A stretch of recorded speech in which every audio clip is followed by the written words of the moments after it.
Where the idea for the Evok 20 came from, the voice encoder. The Evok 20 is a software instrument included in the Logic Studio suite.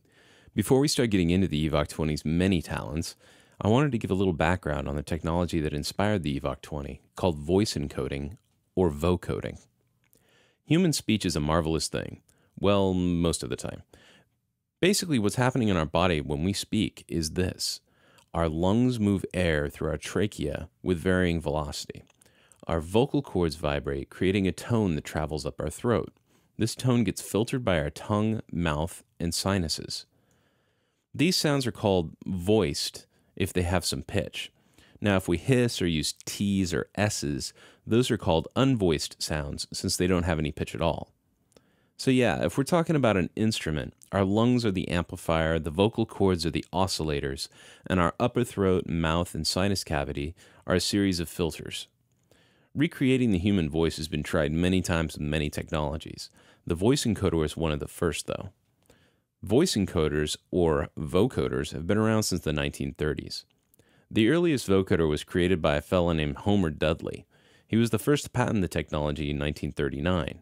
Soon after that, Bell Labs and AT&T entered the game to create their own voice encoding technologies. Even Alan Turing got involved at one point. Vocoders were originally used in telecommunications to encode and decode the human voice.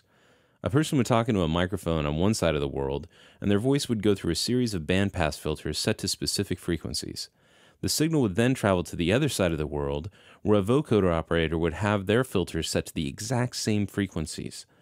That signal would have all of the amplitude of the person's voice, so, varying loudness, kind of like lungs. And the filters would help shape the tonality, kind of like a mouth and sinuses, right? But there were no vocal cords.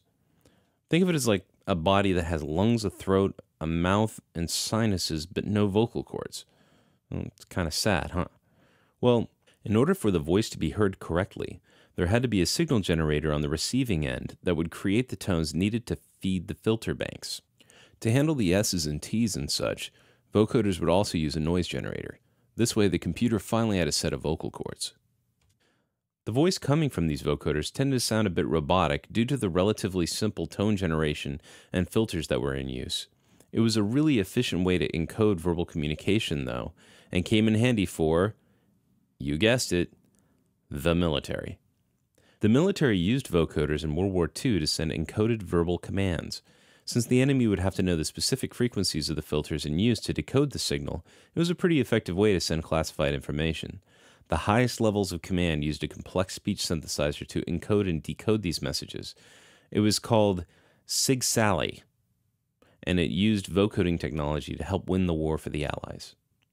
Now, in the 1970s up through the present day, vocoders have been used in music to make a singer's voice sound like a singing robot.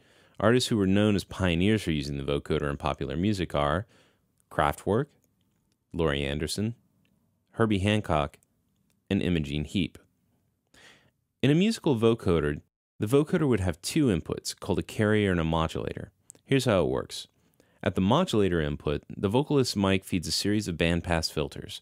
Then these filters' outputs would go through something called an envelope follower, which basically gets the amplitude information from the performer's voice.